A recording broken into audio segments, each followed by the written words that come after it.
नमस्कार, economic today में आप सभी का स्वागत है। मैं हूं मुकुल शर्मा। आज बात होगी इकोनॉमिक टुडे में चालू वित्त वर्ष की शानदार शुरुआत की। क्या कहते हैं जीडीपी के आंकड़े और कैसा है भारत का ग्रोथ रेट। साथ ही जानेंगे आज से शुरू हो रहे मेरा बिल मेरा अधिकार योजना की सारी जानकारी और सप्ताह के आखिरी कारोबारी दिन कैसा रहेगा बाजार। नए महीने के पहले दिन क्या नजर आएगा कारोबार में उतार चढ़ाव। भारतीय बाजार से लेकर ग्लोबल मार्केट तक का ट्रेंड बताएंगे आपको, लेकिन सबसे पहले नजर डालते हैं आज की टॉप लाइंस पर। वित्त मंत्री आज से मेरा बिल मेरा अधिकार योजना की शुरुआत करने जा रही हैं। हर खरीद का बिल लेने के लिए लोगों को इस स्कीम के तहत प्रोत्साहित किया जाएगा। बिल अपलोड करके आप नकद इनाम में 10,000 से लेकर 1 करोड़ रुपए तक भी जीत सकते हैं, लेकिन बिल होना जरूरी यानी आवश्यक है। चालू वित्त वर्ष की शानदार शुरुआत के साथ पहली तिमाही में ग्रोथ रेट 7.8% रहा है। भारत की अर्थव्यवस्था लगातार बढ़ती नजर आ रही है। इसकी ताजा बानगी नजर आई है सरकार के मुख्य आर्थिक सलाहकार द्वारा जारी किए गए जीडीपी के आंकड़ों में, जिसमें पिछले 4 तिमाही में सबसे बेहतर प्रदर्शन नजर आया। वहीं अगस्त महीने की अगर हम बात करें तो यूपीआई पर एक बार फिर से भरोसा नजर आया है। 10 अरब से ज्यादा का इसमें लेन देन दर्ज किया गया है। डिजिटल भुगतान पर हर कोई अपना विश्वास जता रहा है। इसकी जानकारी साझा की गई भारतीय राष्ट्रीय भुगतान निगम द्वारा।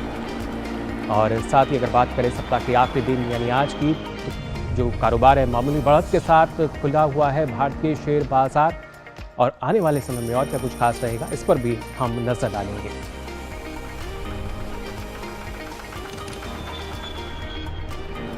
टॉप लाइन्स आपने जान ली आज की क्या रही हैं। इस तरीके से जगत की जब बात की जाती है, आज की जो 4 प्रमुख टॉप लाइन्स थी वो आपने यहाँ पे जानी। अब हम इकोनॉमिक टुडे में आगे बढ़ेंगे और बात करेंगे गिफ्ट निफ्टी की। जी हाँ, गिफ्ट निफ्टी जो है आज वो क्या कहता है, इसके आंकड़े अभी तक क्या निकल कर आए हैं वो आपको हम बता दें। आप देख सकते हैं एक मामूली गिरावट जो है वो गिफ्ट निफ्टी में हमें नज़र आ रही है। 19,381 पर ये खुला हुआ नजर आया। करीब 48 अंक के नीचे आप देख सकते हैं, करीब 48 अंकों की एक मामूली गिरावट जो है वो गिफ्ट निफ्टी में यहाँ पे नजर आ रही है। अगर देखा जाए तो 19,381 पर ये खुला और उसके बाद जो गिरावट नजर आई, मामूली गिरावट, करीब 48 अंकों की गिरावट। और इसके साथ साथ अगर बात की जाए अब सेंसेक्स, यानी देखिए किस तरीके से आज की शुरुआत हुई है। करीब 64,840.46 एक मामूली बढ़त के साथ जो है सेंसेक्स ने यहाँ शुरुआत की है आज। यानी आने वाले समय में उम्मीद हम यही कर सकते हैं कि शायद जो तेज़ी है ये भी बरकरार रहे। लेकिन इसके साथ अगर बात की जाए और आगे की निफ्टी 50 की हम बात करें तो निफ्टी 50 में भी आप देख सकते हैं एक मामूली बढ़त जो है वो ज़रूर नज़र आ रही है। करीब 19,267.50 पर निफ्टी 50 ने अपना खाता खोला और उसके बाद जो बढ़त करीब 13.70 की, इसके साथ जो ये बढ़ा है। और अब बात अगर की जाए आज के टॉप गेनर्स की, तो आप देख सकते हैं आज के जो प्रमुख टॉप गेनर्स हैं। टाटा स्टील की अगर हम बात करें तो 1.02% का इजाफा इसमें हुआ है। पावर ग्रिड में आप देख सकते हैं 0.83%, जबकि टाटा मोटर्स की अगर बात की जाए तो यहाँ 0.63%। और जेएसडब्ल्यू स्टील की अगर हम बात करें 0.57%, जबकि एसबीआईएन में आप देख सकते हैं 0.53% का जो इजाफा है वो दर्ज किया गया है। तो ये तो बात हुई टॉप गेनर्स की, किस तरीके से जो टॉप गेनर्स हमें नजर आए। बात अगर कर लेते हैं टॉप लूजर्स की, तो आप देख सकते हैं एनटीपीसी जहां गिरावट है 1.36% की। इसके साथ साथ मारुति की अगर बात की जाए तो 0.42% की गिरावट हमें यहाँ भी नजर आई है। भारतीय एयरटेल की अगर बात की जाए तो 0.13% की गिरावट इसमें नजर आई। इसके साथ साथ आईसीआईसीआई बैंक की अगर हम बात करें तो इसमें भी 0.10% की गिरावट। और मारुति में आप देख सकते हैं यहाँ भी करीब 0.07% की गिरावट जो है वो हमने दर्ज की है। तो जाना आपने किस तरीके से टॉप गेनर्स और जो टॉप लूजर्स रहे हैं आज के। और उसके बाद अगर हम आगे बढ़ते हैं, रुक कर लेते हैं खासतौर से यहाँ पे ग्लोबल मार्केट का भी। सबसे पहले अगर यूएस मार्केट की हम बात करें तो आप देख सकते हैं डॉ जोन्स की अगर बात की जाए तो मामूली बढ़त यहाँ नजर आ रही है। करीब 52.85 की जो बढ़त है उसके साथ साथ, क्योंकि उसके साथ साथ अगर हम S&P की हम बात करें तो यहाँ करीब आप देख सकते हैं कि जो गिरावट है 7.21 की गिरावट जो है वो हमें यहाँ इसमें नज़र आ रही है। जबकि नैस्डैक में आप देख सकते हैं 15.66 की एक मामूली बढ़त के साथ जो यूएस मार्केट है वो फिलहाल यहाँ पे कारोबार करता नजर आ रहा है। और इसके बाद अगर नजर डालते हैं ग्लोबल मार्केट में ही यूरोपियन मार्केट पे, तो आप देख सकते हैं FTSE की अगर बात की जाए तो यहाँ भी हमें एक मामूली गिरावट देखने को मिल रही है। CAC में भी आप देख सकते हैं कि गिरावट का जो दौर था वो भी यहाँ लगभग जारी रह रहा है। जबकि DAX की अगर बात की जाए तो यहाँ एक इजाफा हम देख पा रहे हैं करीब 15,947.08 के साथ 55.15 के बढ़त के साथ जो है वो यहाँ पे हमने कारोबार करता देखा। इसके अलावा अगर एशियन मार्केट की भी हम बात करें तो आप देख सकते हैं कि किस तरीके से एक मामूली बढ़त जो है वो हमें नजर आ रही है। कॉस्पी की अगर बात की जाए तो 2.07% के साथ एक बढ़त हमें नजर आई। और इसके साथ साथ निकाई की अगर बात की जाए 201.4 से एक बड़ी बढ़त इसको हम देख सकते हैं। जबकि हैंगसेंग में भी आप देख सकते हैं कि यहाँ गिरावट किस तरीके से रही, करीब 100.80 अंक ये नीचे दर्ज किया गया है। अभी तक के जो आंकड़े निकल कर सामने आए हैं, तो जाना आपने ग्लोबल मार्केट में भी किस तरह की जो स्थिति है वो बनी हुई है। तो ना सिर्फ एशिया के बाजार बल्कि यूरोपियन मार्केट की बात की जाए, भारतीय बाजार की बात की जाए, तो जाना आपने क्या स्थिति फिलहाल अलग अलग बाजारों में बनी हुई है। और आइए अब आगे बढ़ते हैं, देखते हैं कारोबार जगत की सुर्खियां फटाफट अंदाज में। वाणिज्य एवं उद्योग मंत्रालय की ओर से जारी आंकड़ों के मुताबिक भारतीय अर्थव्यवस्था के 8 प्रमुख सेक्टर माने जाने वाले कोर सेक्टर ने जुलाई में अच्छा प्रदर्शन किया है।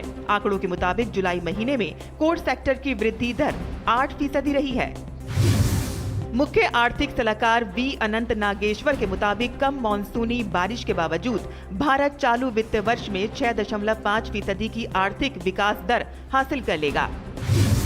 डिजिटल भुगतान के माध्यम से UPI पर लोगों का भरोसा लगातार बढ़ता जा रहा है। भारतीय राष्ट्रीय भुगतान निगम के आंकड़ों के अनुसार अगस्त में UPI से 10 अरब से ज्यादा लेन देन हुए हैं। केंद्रीय आवास और शहरी मामलों के मंत्रालय के अनुसार PME बस सेवा योजना अगले 5-6 महीने में शुरू कर दी जाएगी। बता दें कि PME बस सेवा योजना के तहत 169 शहरों को 10,000 इलेक्ट्रिक बसें उपलब्ध कराई जानी है। अंतर्राष्ट्रीय बाजार में कच्चे तेल की कीमतों के बढ़ने का सिलसिला लगातार जारी है। आज ब्रेंट क्रूड ऑयल $86 प्रति बैरल से ऊपर कारोबार कर रहा है। कपड़ा मंत्रालय ने टेक्सटाइल सेक्टर की PLI योजना के तहत नए आवेदन करने की तारीख को 2 महीने यानी कि 31 अक्टूबर 2023 तक बढ़ाने का फैसला किया है। मंत्रालय ने टेक्सटाइल इंडस्ट्री के हितधारकों के आग्रह पर यह कदम उठाया है। देश में चाय का उत्पादन हर साल बढ़ रहा है। टी बोर्ड के आंकड़ों के मुताबिक जुलाई 2023 में चाय का उत्पादन 6.2% की वृद्धि के साथ 165 मिलियन किलोग्राम हो गया है। और आइए अब बात करते हैं आज के फोकस की।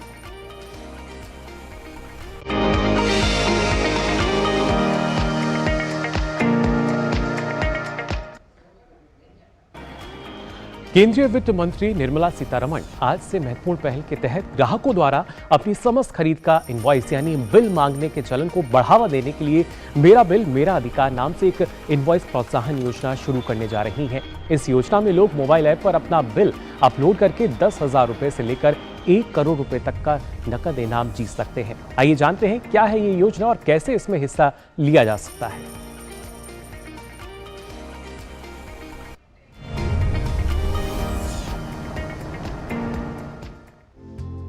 शुक्रवार से केंद्र सरकार के द्वारा मेरा बिल मेरा अधिकार प्रोत्साहन योजना की शुरुआत की जा रही है। इस योजना के जरिए लोग मोबाइल ऐप पर अपना बिल अपलोड करके 10,000 रुपए से लेकर 1 करोड़ रुपए तक का नगद इनाम जीत सकते हैं। फिलहाल इस योजना की शुरुआत पायलट प्रोजेक्ट के तौर पर 6 राज्यों और केंद्र शासित प्रदेशों में की जा रही है। जिन राज्यों में अभी इस योजना को शुरू किया जा रहा है उनमें असम, गुजरात, हरियाणा, पुडुचेरी, दमन व दीव और दादर व नागर हवेली शामिल है। इस योजना के जरिए हर महीने 800 लोगों को चुनकर उन्हें 10,000 रुपए का इनाम दिया जाएगा। इसके साथ ही 10 ऐसे व्यापारियों को भी चुना जाएगा जिन्हें पुरस्कार के तौर पर 10 लाख रुपए दिए जाएंगे। इस स्कीम के तहत 1 करोड़ का बम्पर इनाम तिमाही आधार पर निकाला जाएगा। आइए जानते हैं कैसे उठा सकते हैं इस स्कीम का फायदा। इस स्कीम का फायदा उठाने के लिए सबसे पहले मोबाइल पर मेरा बिल मेरा अधिकार ऐप को डाउनलोड करना पड़ेगा। इस ऐप को ऐप स्टोर या गूगल प्ले स्टोर पर जाकर डाउनलोड किया जा सकता है। इसके अलावा इसकी आधिकारिक साइट web.merabill.gst.gov.in पर जाकर भी इसका फायदा उठाने के लिए अप्लाई किया जा सकता है। इस स्कीम का फायदा उठाने के लिए लोगों को अपने जीएसटी बिल को इस ऐप पर अपलोड करना होगा। एक व्यक्ति एक महीने में अधिकतम 25 बिल अपलोड कर सकता है। बिल की न्यूनतम राशि 200 रुपए होनी चाहिए। अप्लाई करने वाले शख्स को अपने मोबाइल नंबर के साथ ऐप पर जाकर रजिस्ट्रेशन कराना होगा। अप्लाई करते वक्त कारोबारी को अपनी सभी डिटेल्स सही तरीके से भरनी होंगी और एक बार डिटेल्स भरने के बाद उनमें बदलाव नहीं हो सकेगा। इस स्कीम के लिए अप्लाई करते वक्त कुछ डॉक्यूमेंट जरूरी होंगे। इसमें पैन कार्ड, बैंक अकाउंट की जानकारी और आधार कार्ड शामिल है। केंद्रीय अप्रत्यक्ष कर एवं सीमा शुल्क बोर्ड CBIC के मुताबिक इस योजना का मकसद लोगों को हर बार खरीदारी करते वक्त बिल मांगने के लिए प्रेरित करने के साथ ही जीएसटी बिल के लिए कारोबारियों में जागरूकता और प्रोत्साहन पैदा कराना है। इससे ज्यादा जीएसटी बिल जनरेट होंगे, जिसके जरिए टैक्स चोरी पर रोक लगेगी। Bureau report, DD news.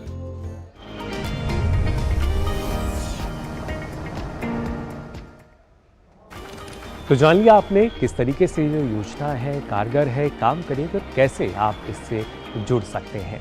लेकिन इस पर और जानकारी आपको हम देंगे। हमारे साथ खास मेहमान जुड़ रहे हैं। प्रतीक जैन हमारे साथ जुड़े हैं, जीएसटी विशेषज्ञ हैं।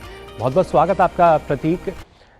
इकोनॉमी टुडे में सबसे पहले जानना चाहेंगे आपसे, मेरा बिल मेरा अधिकार, लगातार सरकार की तरफ से कोशिश ये रही कि किस तरीके से और पारदर्शिता हम ला सकते हैं और अब बिल के चलन को हम कह सकते हैं प्रोत्साहित किया जा रहा है इस योजना के जरिए। देखिए, इस पे जो डिसीजन था वो 2-3 साल पहले लिया गया था, जीएसटी काउंसिल ने लिया था और उसमें जैसे आपने बताया अभी कि उपभोक्ता को जागरूक किया जा रहा है बिल लेने के लिए। आप नेशन बिल्डिंग में पार्टिसिपेट करते हैं, जब आप बिल की मांग करते हैं उसका मतलब है कि उस पर जीएसटी लगता है और जीएसटी जमा होता है। और अगर कोई कारोबारी ऐसा है जो जीएसटी जमा नहीं कर रहा है और अगर आपने उसको अपलोड किया तो गवर्नमेंट के पास क्योंकि सारा डेटा है, वो ये पता कर सकती है कि वो व्यापारी वो जीएसटी नंबर सही है कि नहीं है और जीएसटी नंबर पैन से भी लिंक्ड है। आप देखेंगे अमूमन जहां पे जीएसटी की अगर चोरी हो रही है वहां पे इनकम टैक्स की भी चोरी होती है। तो अगर आप इसके जरिए आप ये करेंगे तो इसमें टैक्स की चोरी में काफी कमी आने की उम्मीद है जी। और कुछ देशों ने और भी किया है, रिसेंटली इटली ने किया है, ग्रीस ने किया है, उसके पहले ब्राजील और चाइना, तमाम कंट्रीज इस तरह की लॉटरी स्कीम की तरफ जा रही हैं कि कंज्यूमर उनके पास डेटा इतना है और कंज्यूमर्स को भी प्रोत्साहन देने की जरूरत है। जी प्रतीक जी, लेकिन जैसा आपने जो दूसरे देश हैं उनका भी जिक्र किया, उनके मुकाबले अगर हम अपने यहाँ की जो जीएसटी व्यवस्था है उसको अगर आंकते हैं तो किस तरह का अंतर आपको नजर आता है? कि हमारे यहाँ जो जीएसटी व्यवस्था है वो एक जो स्ट्रक्चर है वो एक सेंट्रल जीएसटी और स्टेट जीएसटी है। इसका मतलब है कि हर एक इनवॉइस पे आपको सेंट्रल जीएसटी और स्टेट जीएसटी दोनों लगता है। अगर आप एक स्टेट से दूसरे स्टेट में माल खरीदते हैं तो आईजीएसटी लगता है। तो फेडरल स्ट्रक्चर है जिसमें सेंट्रल गवर्नमेंट और स्टेट गवर्नमेंट को दोनों को पावर है जीएसटी लगाने का जी। वो एक यूनिक तरह का स्कीम है इंडिया में और रेट्स भी बहुत अलग अलग तरीके के हैं, स्लैब्स हैं। कुछ अगर आप कंट्री देखें, ऑस्ट्रेलिया वगैरह देखें या फिर न्यूजीलैंड देखें, वहां पे एक ही दर जनरली टैक्स लगाया जाता है। हमारे यहाँ बहुत तरीके के दर हैं, 5, 12, 18, 28। उस वजह से भी थोड़ा सा कंफ्यूजन होता है। और हमारा ई इनवॉइसिंग की भी व्यवस्था है जो बिजनेस टू बिजनेस में लगता है। लेकिन गवर्नमेंट का ये मानना है कि टैक्स की चोरी B2C सेगमेंट में, जहां पे कंज्यूमर उपभोक्ता खरीदता है जी, उसमें ज्यादा बढ़ गई, उसको करने के लिए किया जा रहा है जी। प्रतीक जी, और क्या यही वजह हम मान सकते हैं कि जो हमारा जीएसटी फिलिंग है वो काफी कम नजर आता है सामान्य जो हम इनकम टैक्स फिलिंग के मुकाबले जब आंकड़े देखते हैं खास तौर से? तो अभी तो जीएसटी कलेक्शंस काफी बड़ा है। अगर आप कुछ महीने में देखें, पिछले कुछ महीनों से 1,50,000 करोड़ के आसपास 1.5 lakh crore per month GST collection हो रहा है। तो काफी उसमें इंक्रीज हुआ है और काफी जो रजिस्ट्रेशन का डेटाबेस है, जीएसटी के पहले करीब 60 लाख के आसपास व्यापारी रजिस्टर्ड थे, अब 1.4 करोड़ व्यापारी रजिस्टर्ड है। उसका मतलब है कहीं ना कहीं इसमें कंप्लायंस बढ़ा है। लेकिन अगर आप एक कंज्यूमर है और आप सपोज फर्नीचर लेने जा रहे हैं और वो बोलता है कि भाई, दुकानदार बोलता है अगर आप जीएसटी बिल लेंगे तो आपको 18% एक्स्ट्रा देना पड़ेगा, तो बहुत बारी कंज्यूमर ये सोचता है कि भाई क्यों लिया जाए जीएसटी बिल। लेकिन ये जो इंकरेजमेंट गवर्नमेंट दे रही है उससे क्या होगा कि आप जागरूक होंगे, आपको लगेगा कि आपको जीएसटी बिल लेना चाहिए जी। और वो जीएसटी बिल को अपलोड करना चाहिए। तो मुझे लगता है कि ये इंडिया की जो अगर पॉपुलेशन देखें और मिडिल क्लास देखें और कंजम्पशन देखें, तो ये बहुत बड़ा हथियार है कंज्यूमर के पास देश के विकास में भागीदार बनने का। जी प्रतीक जी, अगर देखा जाए, क्योंकि जब हम उपभोक्ता अधिकारों की बात करते हैं तो कहीं ना कहीं पिछले दिनों प्रधानमंत्री मोदी ने इस बात का जिक्र भी किया था कि जो हमारे कंज्यूमर राइट्स हैं उससे अलग कंज्यूमर केयर पे हमें ध्यान देना चाहिए। तो उस दिशा में भी एक कदम हम मान सकते हैं इस योजना को।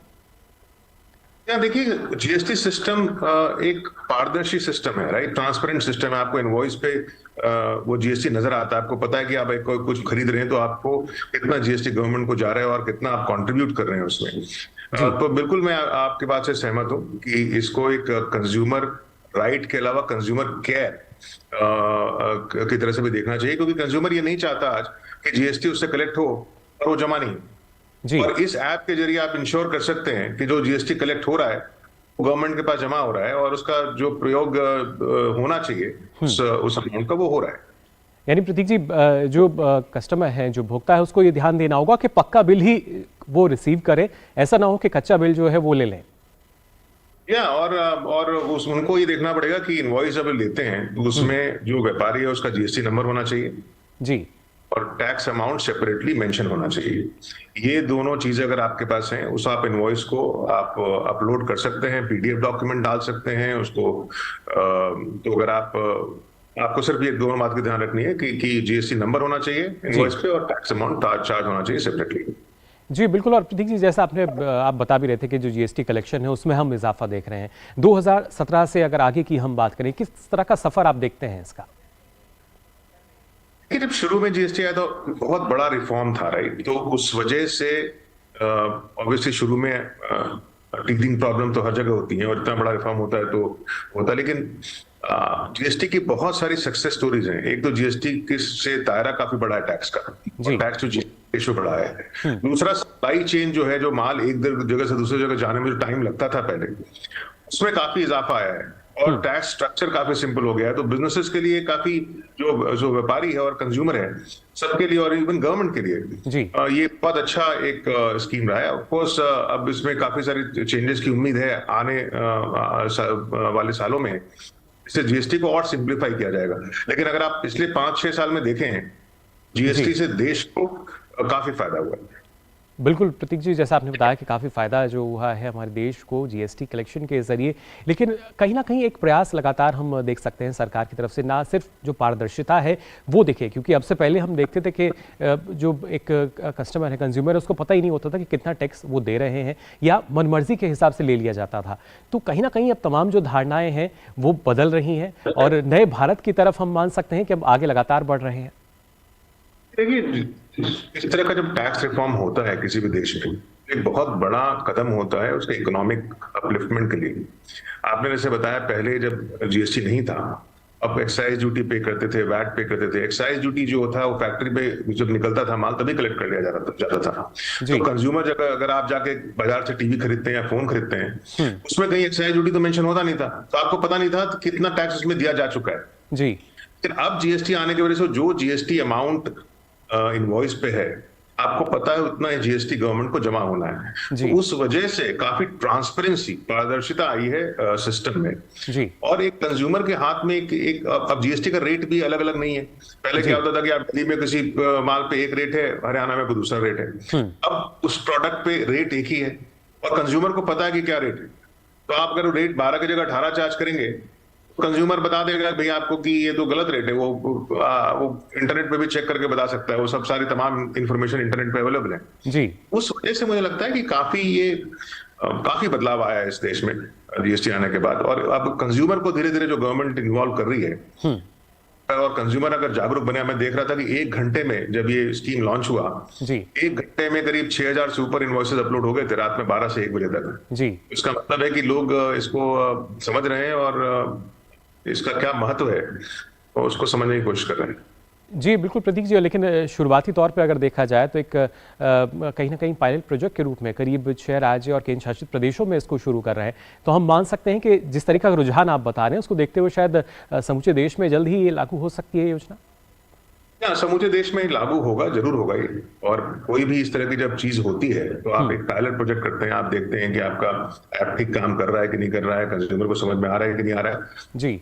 मुझे लगता है अगले कुछ महीनों में जैसे जैसे गवर्नमेंट देखेगी कि लोग जागरूक हो रहे हैं और ज्यादा इनवॉइसेस अपलोड कर रहे हैं, इसको दूसरे स्टेट्स में भी इसको लागू किया जाएगा। जी प्रतीक जी, एक और खास बात इस योजना की अगर की जाए, क्योंकि प्रति व्यक्ति अधिकतम जो सीमा है वो 25 बिल की रखी गई है, तो अमूमन अगर हम रोजाना का भी खर्चे देखें, 30 दिन में से 25 दिन भी अगर आपके पास बिल है, तो कहीं ना कहीं पूरी कोशिश है कि जो एक भी उपभोक्ता है वो छूटे नहीं और जो बिल है अपना वो जरूर ले। और 25 इसलिए भी रखा गया है कि गवर्नमेंट ही चाहती है कि ज्यादा से ज्यादा कंज्यूमर्स इसमें आए, और अगर अच्छी कंज्यूमर ज्यादा बिल डालेंगे तो वो उसका जो ऑब्जेक्टिव है वो शायद पूरा नहीं होगा। लेकिन 25 मेरे ख्याल से काफी बड़ा लिमिट है अगर ऐसे आप देखें, क्योंकि आप रोज अगर भी सामान खरीद रहे हैं, 50 से आप बोल रहे हैं, तो 25 काफी बड़ा अमाउंट है। तो मुझे लगता है ये लेट्स सी कंज्यूमर, मुझे लगता है आप और हम सबको इसमें शामिल होना चाहिए। बिल्कुल प्रतीक जी, लेकिन खासतौर से अगर कुछ ऐसे क्षेत्रों की बात करें, हालांकि अब हर जगह तकनीकी रूप से हम काफ़ी सक्षम हैं, लेकिन क्योंकि इसको जो बिल अपलोड करने की जो कुछ इसमें बताई गई है, ना सिर्फ आपकी जो वेबसाइट है उससे भी हम इसको अपलोड कर सकते हैं, मोबाइल से भी अपलोड कर सकते हैं, तो कोशिश यही है कि कैसे हम इसको और सरल बनाएं और हर एक उपभोक्ता जो है वो फ़ायदे जान सके, क्योंकि यहाँ आपको जो नगद इनाम है वो भी दिया जा रहा है। बिल्कुल सही बात है, और इसको सिस्टम जो प्रोसेस इसका है बहुत सिंपल है कि आप फोटो लेके डायरेक्टली अपलोड कर सकते हैं, अगर आपके पास पीडीएफ डॉक्यूमेंट है तो उसको अपलोड कर सकते हैं, आप गैलरी में जाकर के उसको अपलोड कर सकते हैं। आज तो स्मार्टफोन इतना कॉमन हो गया है कि ये कंज्यूमर के लिए बहुत बड़ी बात नहीं है इसको करना, और इसको अट्रैक्टिव बनाने के लिए जैसे आप बता रहे थे, एवरी क्वार्टर 1 करोड़ तक का इनाम है इसमें जी। तो जैसे जैसे लोगों को मिलना शुरू होगा और लोग एक दूसरे के बारे में जानेंगे कि अच्छा भी इसको प्राइज मिला है या कुछ हुआ है, इसमें और लोग शामिल होंगे। तो ना सिर्फ आम उपभोक्ता बल्कि जो बड़े कारोबारी भी हैं वो भी इसके जरिए हम कह सकते हैं कि धीरे धीरे इसमें जुड़ेंगे और लाभ जो है वो उनको यहाँ मिल सकेगा। फिलहाल प्रतीक जी, आपका बहुत बहुत शुक्रिया हमारे साथ जुड़ने के लिए और इस योजना से संबंधित जानकारी जो है वो हमारे दर्शकों के साथ साझा करने के लिए। तो जाना आपने यहाँ पे किस तरीके से जो मेरा बिल मेरे अधिकार है कैसे वो काम करेगी, और महज 200 रुपये का बिल अगर आपके पास है उसको भी आप अपलोड कर सकते हैं। अब आगे बढ़ते हैं। आर्थिक मोर्चे पर कल शाम काफ़ी राहत भरी खबर सामने आई है। भारत अभी भी दुनिया की सबसे तेज गति से बढ़ती अर्थव्यवस्था बना हुआ है। गुरुवार को जारी आंकड़ों के मुताबिक मौजूदा वित्त वर्ष की पहली तिमाही में ग्रोथ रेट 7.8% दर्ज की गई, जो पूरी दुनिया में सबसे अधिक है। विश्व तमाम मोर्चों पर आर्थिक चुनौतियों को झेल रहा है, लेकिन भारत अभी भी सबसे बेहतर प्रदर्शन कर रहा है।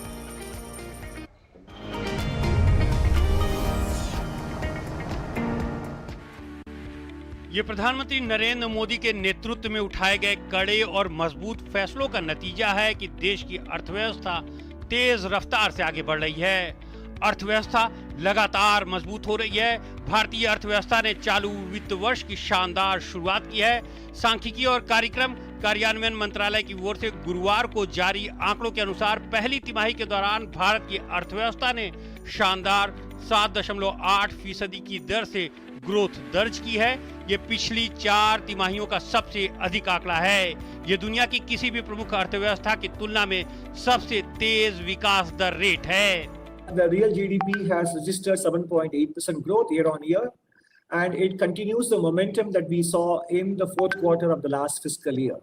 And these numbers are on a slow and steady upward trend, which is good. On a cross-country basis, with select economies that have already announced their April-June quarter GDP data, India's real GDP growth towers above many other countries' estimates. पिछले वित्त वर्ष की चौथाई तिमाही में GDP वृद्धि दर 6.1% रही थी। पहली तिमाही के दौरान भारतीय अर्थव्यवस्था को सरकार के द्वारा हाथ खोलकर खर्च करने, मजबूत उपभोक्ता मांग और सर्विस सेक्टर की उच्च गतिविधियों जैसे फैक्टर ने मदद की है।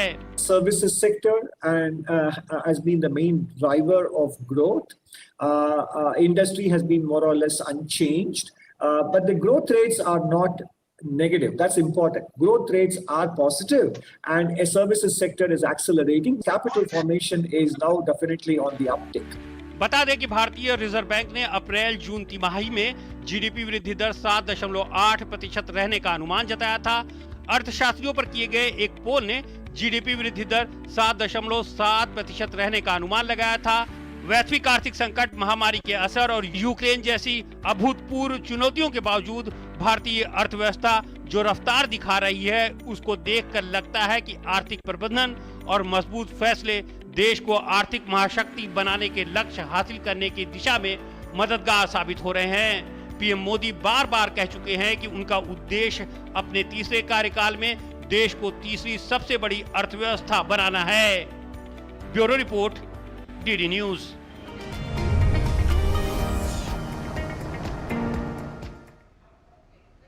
तो जो आंकड़े हैं अपने आप में बताने के लिए काफ़ी हैं कि किस तरीके से अब ये जो भारत है आत्मनिर्भरता की तरफ आगे बढ़ रहा है, नया भारत बन रहा है और इस नए भारत की जो अर्थव्यवस्था है वो भी तेज़ी से उभरती हुई नजर आ रही है। फिलहाल आज के लिए इकोनॉमी टुडे में बस इतना ही। मुझे दीजिए अनुमति, लेकिन बाकी खबरों के लिए आप देखते रहिए डीडी न्यूज़। नमस्कार।